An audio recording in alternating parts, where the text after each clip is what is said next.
Hello வணக்கம் நண்பர்களே, நான் உங்கள் விவசாயி. எதுக்காக இந்த பதிவுன்னு பார்த்தீங்கன்னாக்கா, நான் சொல்ல போகிறது விஷயம் என்னன்னாக்கா, ஒருத்தர் ஒருத்தர்கிட்ட என்றைக்கும் போயிட்டு வேலை செய்யாதீங்க. விவசாயம் பண்ணுறது ஒருத்தர்கிட்ட போயிட்டு என்றைக்கும் வேலை செய்யாதீங்க.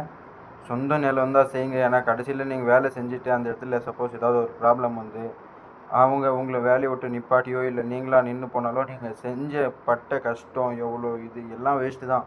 அது உங்களுக்கு பயனடையாது. எல்லாம் வேஸ்ட்டு தான்.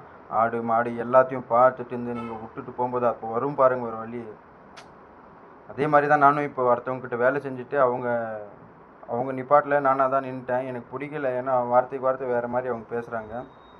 என்னத்துக்கு அவங்களுக்கும் டென்ஷன் எனக்கும் டென்ஷன் அப்படின்ட்டு நானும் நின்றுட்டேன் நண்பர்களே. இதுதான் விஷயம். என்றைக்கும் ஒருத்தர்கிட்ட அடிபணிஞ்சு வேலை செய்யாதீங்க. எனக்கு இப்போ தான் புரியுது அது. ஆனால் விவசாயம் பண்ணுறவங்க சொந்த நிலம் தான். தைரியமாக பண்ணுங்கள். உங்களை யாராலையும் அசைக்க முடியாது. அடுத்தவங்ககிட்ட போயிட்டு வேலை செஞ்சிங்கன்னா அவங்க சொல்கிற ஒரு வார்த்தை நம்மளுக்கு அப்படியே மனசில் குத்துங்க. என்னத்துக்கு நண்பர்களே அந்த மாதிரி இருக்கும். நானும் போய் விவசாயம் செய்யும்போது ரொம்ப ஆசையாக தான் செஞ்சேன். எனக்கு விவசாயம் எப்படி பண்ணுறதுன்னு கூட தெரியாது. ஆனால் இப்போ ஓரளவு கற்றுனுக்கிறேன். என்கிட்ட எங்கே போனாலும் நான் பழிச்சுக்குவேன் நண்பர்களே. என்ன பண்ணுறது, எங்களை மாதிரி ஏழைப்பட்டவங்களுக்கு சொந்த நிலம் இல்லை. இருந்துச்சுன்னா நாங்கள் ஏதோ ஒன்று பண்ணி முன்னேறிடுவோம். பட் இருந்தாலும் கஷ்டம்தான் நண்பர்களே. அடுத்தவங்ககிட்ட வேலை செய்கிறது, விவசாயம் பண்ணுறதுன்றது ஒரு கஷ்டம்தான். ஒரு நாள் கூலி வேலை போய் செஞ்சுட்டு வந்துடலாம். அவங்கக்கிட்ட நின்று அவங்கக்கிட்ட விவசாயம் பண்ணணுன்னா ரொம்ப கஷ்டம். என்ன சொல்கிறதுக்கு இல்லை நண்பர்களே, ரொம்ப கஷ்டமாக இருக்குது.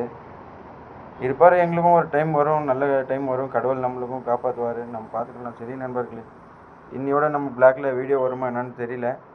எல்லாம் உங்கள் சப்போர்ட்டில் இருக்குது. நீங்கள் சப்போர்ட் பண்ணுங்கள். எல்லாம் உங்கள் சப்போர்ட்டில் ஆதரவால் எல்லாம் வரும்.